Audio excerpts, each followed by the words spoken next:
Good afternoon, everyone. I Ramo Singh. Today have a topic that is basis of marine insurance. इससे before this, we have learned about historical perspective and some definitions. What is maritime? What is sea perils? And what is marine insurance? Now, basis of marine insurance and what are the basis? There are two bases. Subject matter of marine insurance, second risk covered insured, जो covered करते हैं insure करते हैं. Subject matter of marine insurance, the subject matter of marine insurance is the insurable property against which the risk can be covered.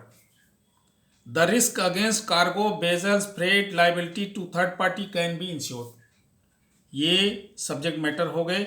Subject matter में पहले पे आते हैं हम कार्गो पे थोड़ा डिस्कस कर लेते हैं. The cargo is the most important subject matter of marine insurance.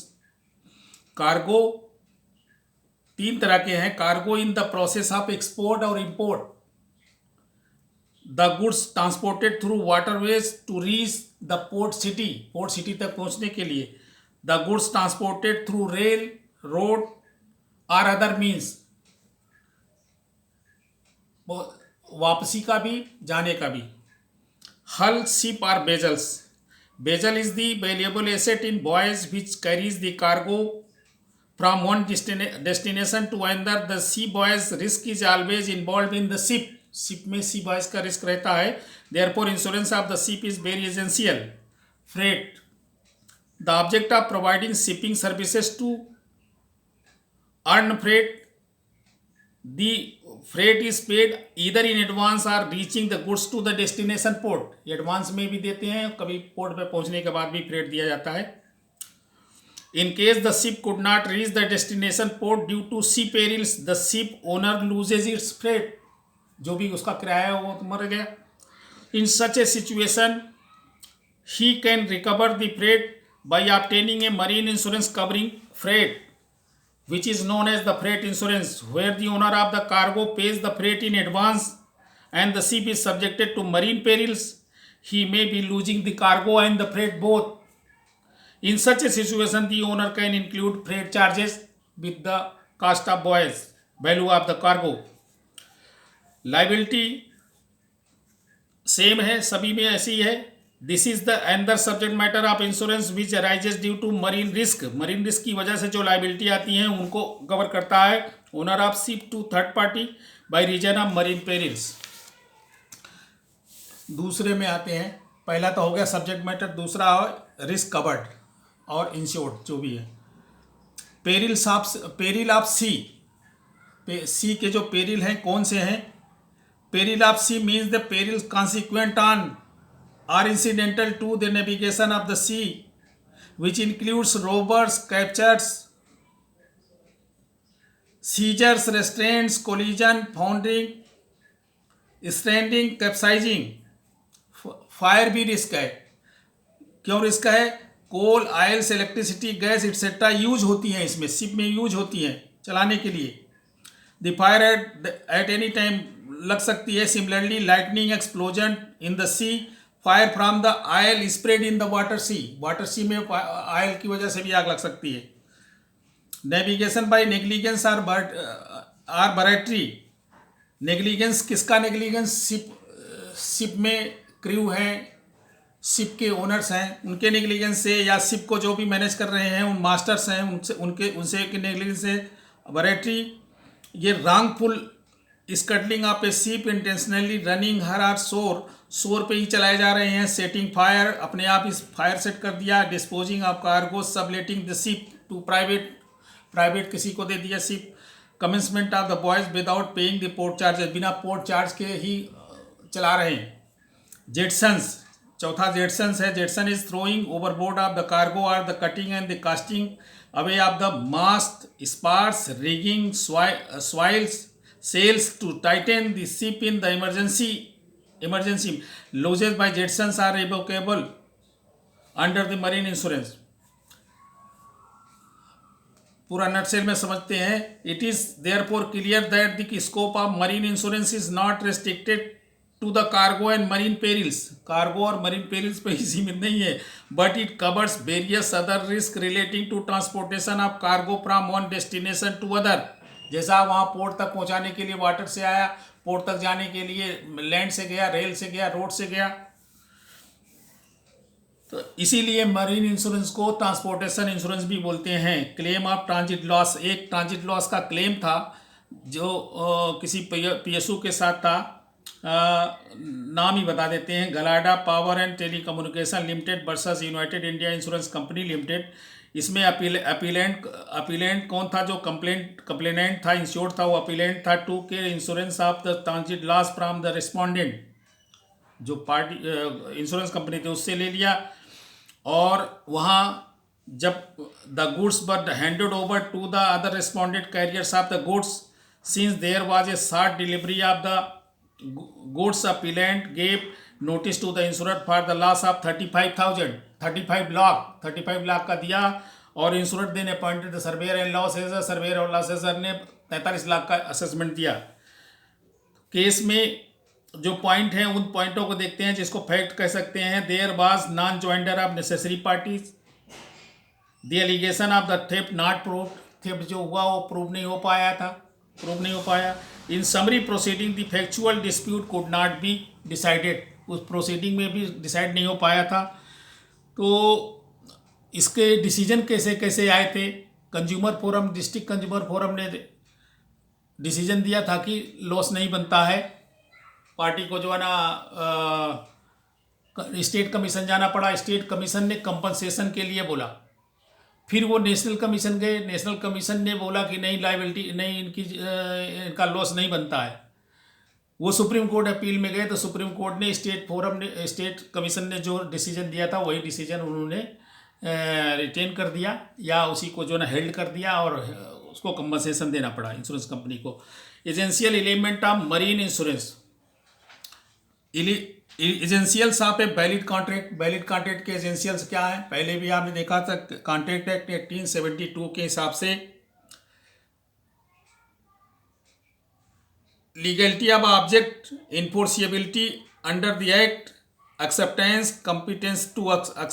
competency of the both third parties, free consent, consideration, ये वैलिड कॉन्ट्रैक्ट के बेसिक एलिमेंट हैं। अगर ये एलिमेंट मौजूद नहीं है तो कॉन्ट्रैक्ट वाइड होता है, इसलिए ये सब चीज़ें होना चाहिए, ज़रूरी होना चाहिए। इसको हम सीरियल से पढ़ लेते हैं। तो एक्सेप्टेंस के लिए एक्सेप्टेंस होनी चाहिए, कंपिटेंस टू कॉन्ट्रैक्ट होना चाहिए, फ्री कंसेंट होना चाहिए, कंसीडरेशन होना चाहिए, लीगलिटी ऑफ ऑब्जेक्ट होना चाहिए, इन्फोर्सिएबिलिटी अंडर द एक्ट होना चाहिए, कॉन्ट्रैक्ट एक्ट इन्फोर्सिएबिलिटी होनी चाहिए। In the absence of any of these essential the contract of marine insurance becomes by insurable interest होना चाहिए। इंश्योरेबल इंटरेस्ट इसमें किसका है? The owners of the cargo, the shippers, the agent, the captain and crew of the ship, their wages and mortgage of the vessel to extent of his mortgages, a bailee in respect of the property left in custody and care, charters of the vessels. क्यों इनका interest है? सबका interest क्यों है? सभी को, the owner of cargo उसका सामान है, सीपर्स उसको भाड़ा मिलेगा, एजेंट्स उसको भी आमदनी है, कैप्टन एंड क्रू उनका काम है, उनको बेज मिलता है, उसी वजह से उनका इंटरेस्ट बनता है। बेली उसके पास सामान है, किसी का वापस देना है। चार्टर्स ऑफ बेजल्स, जो बेजल्स चार्टर हैं उनको भी इंटरेस्ट है, क्योंकि बेजल उनका लगा हुआ है। अंडरराइटर को भी है, underwriter in respect of risk underwritten, the lender of the money, जो मनी लेंड कर रहे हैं उनका भी है। अटमोस्ट गुड फेथ, तीसरा जो प्रिंसिपल है अटमोस्ट गुड फेथ का, दोनों पार्टियों में अटमोस्ट गुड फेथ होना चाहिए। It is the prime responsibility of assure to observe utmost good faith. He must disclose all material fact before the insurer that he has full knowledge. Even in the case of effecting the marine insurance through the agent of the insured, वहाँ पे insured जा रहा है। Insured का मतलब कौन है? The prime responsibility of assured to observe utmost good faith, और यहाँ एजेंट के माध्यम से भी अगर हो रहा है तो एजेंट को पूरी जानकारी होनी चाहिए, वो जानकारी उसको देगा। Expected from every assured his agent and he has a full knowledge of the important matters. जो उसके सामान है, सामान से लेकर के जो माल जा रहा है उसके विषय की पूरी जानकारी होनी चाहिए और जानकारी देनी चाहिए। The statement may be of fact of trust but it should be expressed in utmost good faith. Utmost good faith के बेस पे एक्सप्रेस्ड होना चाहिए। If an assured or his agent expresses any untrue statement, कोई भी untrue statement इनके आते हैं या बीच में कहीं पता लग जाते हैं तो वो पॉलिसी बाइड हो जाती है और कॉन्ट्रैक्ट बाइड बन जाता है। वारंटीज़ में आप देखिए यहाँ कोई चीज़ की कोई सामान या एसी फ्रिज की वारंटी नहीं है, ये वारंटी को अलग स्तंभ में देखेंगे। In a contract of marine insurance there is a condition known as warranties यही वारंटीज होती है कि माल पहुंच जाएगा। According to section 35 of the act, a warranty is an undertaking by the assured that some conditions shall be fulfilled और that certain things shall be और shall not be done whereby he confirms and negate the existence of the particular state of fact. Assured को कुछ rules regulation नियम जो भी है contract में है उसको फॉलो करना पड़ेगा और कुछ चीज़ें जो अवॉइड करने लायक है उनको अवॉइड करेगा, जो जिनको फॉलो करना है उनको फॉलो करना पड़ेगा। और इम्प्लाइड वारंटी भी है। इम्प्लाइड वारंटी का मतलब है कि इम्प्लाइड है, कुछ अगर नहीं लिखा भी है तो भी इम्प्लाइड वारंटी लग जाती है। सी के वर्दीनेस में होना चाहिए माल। अब ये देखते हैं कि सी वर्दीनेस में माल हो, लीगलिटी ऑफ वॉयज होना चाहिए, नॉन डेविएशन होना चाहिए। नॉन डेविएशन का मतलब है कि माल पहुंचना था एक पोर्ट पे दूसरे पोर्ट पे पहुंच गया, ये डेविएशन नहीं होना चाहिए। चेंज ऑफ वॉयज का भी एक कंडीशन है। लीगलिटी ऑफ वॉयज, जो वॉयज जा रहा है वो लीगल होना चाहिए, उसमें अनलॉफुल कोई भी चीज़ नहीं होनी चाहिए। जस्टिफिएबल डेविएशन, अगर कोई डेविएशन हो भी गया तो वो जस्टिफाई किया जा सके कि हाँ यहाँ ऐसी ऐसी गलती हुई जिस वजह से वहाँ चला गया, या इसमें कोई जो भी कंट्राडिक्शन दिखाई पड़ रहा है वो जस्टिफाइड है और इस रीजन से हुआ था। where reasonably necessary in order to comply with an express or implied warranty, उनको फॉलो करना पड़ेगा। where reasonably necessary for safety of the ship, safety of ship कभी ये सब्जेक्ट मैटर को भी सेव करना है। where it is necessary to save human life को बचाना है। where reasonable necessary for the purpose of obtaining medical or surgical aid to any person on the board, ship में सब कुछ रहता है, अस्पताल रहती है, वो सब होना चाहिए, सारी चीज़ें हैं। एक्सप्रेस वारंटी भी है, होती है 38 और 40 में। एक्सप्रेस वारंटी का मतलब ये है कि जो लिखा हुआ है, ये वारंटी ऑफ न्यूट्रलिटी का, ये वारंटी ऑफ गुड सेफ्टी का, गुड सेफ्टी अच्छी सेफ्टी का, और गुड सामान नहीं, गुड सेफ्टी का, अच्छी सेफ्टी का। Indemnity principle is applied in marine insurance also. According to this principle the insured is entitled to claim the actual loss only subject to the maximum of sum insured. जो sum insured है, चाहे वो boys, चाहे वो जो है ना आपका वेजल्स या बॉयज़ का जो भी वैल्यू है फ्रेट के साथ जोड़ करके और सब चीज़ों के साथ जोड़ करके ही काउंट हुआ हो, लेकिन जो सम इंश्योर्ड है उस वही वैल्यू आपको इंडेमनीफाई होगी, वही पे होगी। Marine insurance the concept of the pure indemnity is not followed, only the commercial indemnity follow होती है। और जो दूसरे प्रिंसिपल हैं, जैसे इंश्योरेंस के और भी प्रिंसिपल थे ना, principle of subrogation, Kaza Proxima, ये सारे इसमें अप्लाई होते हैं। और आशा है कि आप लोगों ने कुछ समझने की कोशिश किया होगा। आपसे यही गुजारिश है कि इसे आगे बढ़ाएं, सब्सक्राइब करें, लाइक करें। Thank you very much.